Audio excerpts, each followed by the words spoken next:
कागल सीमानाका ठरतोय मृत्यूचा सापळा, 2 दिवसात 2 बळी. कागल येथील पुणे बेंगलोर राष्ट्रीय महामार्गावरील सीमा तपासणी नाक्यावरील चुकीच्या नियोजनामुळे सतत अपघात होत असल्याने वाहनधारकांमध्ये चिंतेचं वातावरण आहे. हा सीमा तपासणी नाका जणू मृत्यूचा सापळा बनला आहे. गेल्या वर्षभरात या ठिकाणी 5 जणांचा मृत्यू झाला आहे. त्यातच गेल्या 2 दिवसात येथे अपघात होऊन 2 दुचाकीस्वारांचा मृत्यू झाल्याच्या घटना घडल्या आहेत. वर्षभरात तब्बल 15हून अधिक जण जखमी झाल्याची माहिती आहे. 25 फेब्रुवारी रोजी दुपारी हेरली तालुका कागल येथील शब्बीर देसाई यांचा या ठिकाणी भीषण अपघातात जागीच मृत्यू झाला आहे. आणि या घटनेनंतर स्थानिक नागरिक आणि वाहनधारकांनी संताप व्यक्त करत चेकपोस्टवरील सुरक्षा रक्षकांची केबिन हटवली असून हा नाका तात्काळ बंद करण्याची मागणी केली जाते आहे. कागलजवळील सीमा तपासणी नाका चालू झाल्यापासून इथे वारंवार अपघात घडत असून बऱ्याच लोकांचे बळी गेलेले आहेत. निष्पाप लोकांचा जीव यामध्ये गेलेला आहे.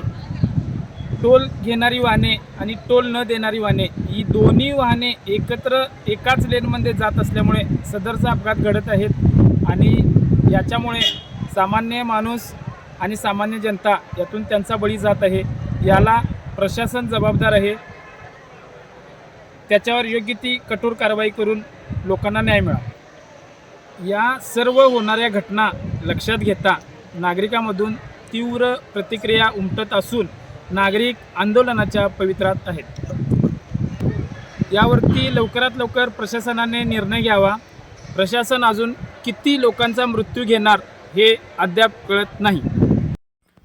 कागल तपासणी नाका हा स्थापनेपासूनच विवादात सापडलेला नाका आहे.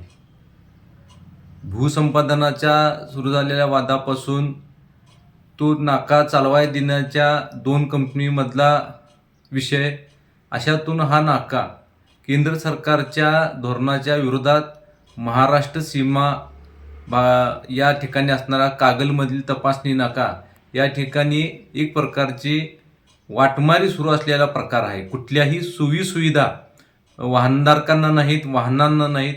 राष्ट्रीय महामार्गमध्ये अडथळे निर्माण करून वाहनांना नाक्यावरून येण्याच्यासाठी एक प्रकारे मार्ग निर्माण केलेला आहे. म्हणजे राष्ट्रीय महामार्गावर वेगाने येणाऱ्या वाहनांना दिशादर्शक फलक देखील नाही आहे. अशामधून जर गोंधळ झाला तर वाहनधारकांचा अपघातामध्ये जीव जाण्याचे प्रसंग घडलेले आहेत. 2 दिवसापूर्वी कागलमधल्या तालुक्यातील एका उमद्या तरुणाचा अपघात होऊन त्यात तो मृत्युमुखी पडला. आज देखील एक दुसरा अपघात या ठिकाणी झालेला आहे आणि कोणतीही प्रशासनाला त्याचे कसलेही गांभीर्य नाही आहे, ना त्या नाका चालवाय घेतलेल्या अदानी समूहाला त्या लोकांच्या जीवाची पर्वा आहे. फक्त पैसा वसूल करणे एवढंच त्यांचं टार्गेट आहे.